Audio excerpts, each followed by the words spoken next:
Exactly 1 year ago, in June 2023, Indian brand Colorbar unveiled their latest launch and they called it Sinful Lip and Cheek Mousse Tint. Exactly. This was our initial reaction.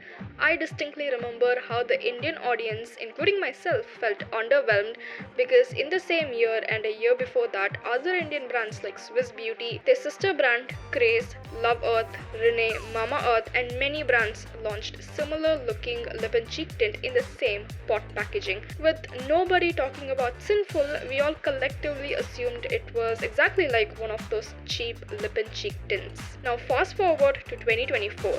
The first thing you will notice is that the trends have shifted drastically. Day by day, Korean brands are breaking the internet. Fwee is one such K-beauty brand that went viral for launching a tint that resembled a pudding in a pot. The fluffy pudding texture looked so unique and playful that watching influencers swatch pudding pots became my pastime activity. Like right now, you're watching me play with the fluffy pudding formula. Except it's not Fwee. It's the Colorbar Sinful Lip and Cheek Mousse Tint.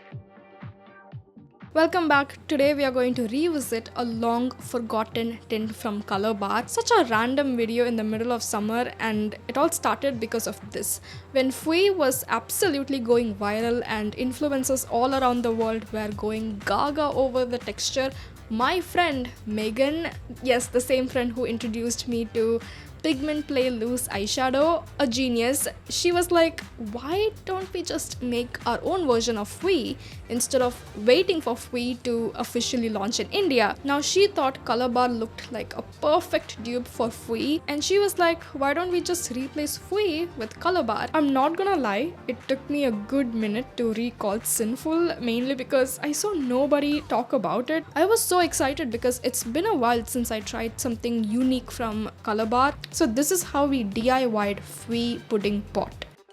Step number 1, get Colorbar. It's affordable, it comes in a decent color range, and as promised, you get the fluffy, moussey, blurry formula. Something that also went viral along with the pudding pot is the Silicone pen applicator. It's called Fwee Finger-like Lip Brush. So step number 2 is look for the same silicone tip lip brush applicator. Now tell me, where do you find the most random things online?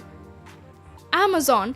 Searched for it and found her. For 399 rupees, you get a set of 2 lip brushes that look very similar to the Fwee finger-like lip brush. Now the thing with silicone lip brushes is that the soft tip that you see right here, it's supposed to mimic our delicate fingertips. If you don't want to blend the tint with your fingers, brushes like this come in handy. First things first, compared to our regular lip brushes, silicone ones do not absorb any color, any stain, heck even the formula itself. It's very easy to clean and it comes with a cap, so that sounds very hygienic to me. Indian version of pudding pot combined with a generic silicone lip brush from Amazon. I was so happy that I have my own version of Fwee.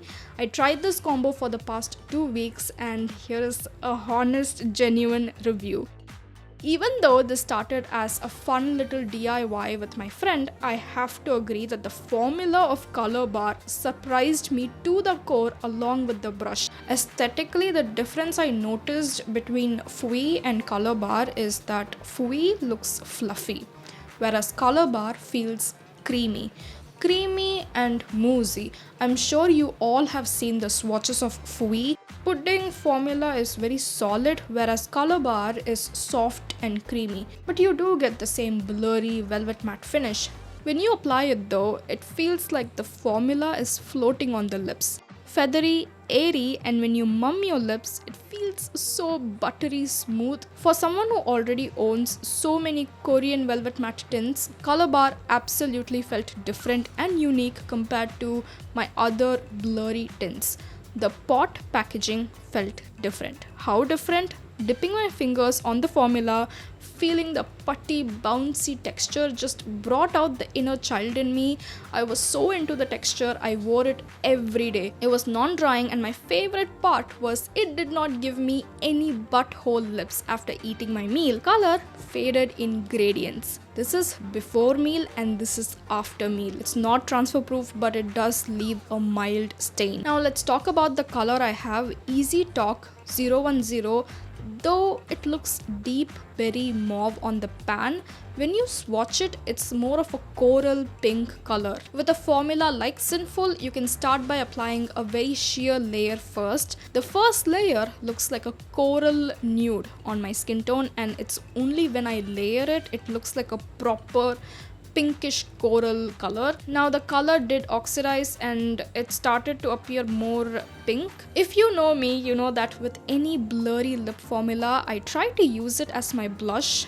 I did the same with Colorbar. The way it blended on my cheeks gave me flashbacks to Sunny's Face Air Blush formula. It's pigment packed compared to something like Sunny's Face, and the blush actually lasted. To me, this is a long-lasting formula. I do wish Colorbar, being an Indian brand, can expand their shade range, because as of now, a sheer layer of Easy Talk looks like a coral nude for my skin tone. Overall, I'm gonna give Sinful and the lip brush a solid 9 on 10. I gave a long introduction in the beginning because I just can't help but, imagine the craze and the buzz Colorbar would have created had they launched Sinful in June of 2024 instead of June of 2023. Kinda sad that they were a little ahead of their time, just like Lakme with their lip mousse formula. That is it for today's video. Subscribe if you haven't, and I'll see you later. Bye!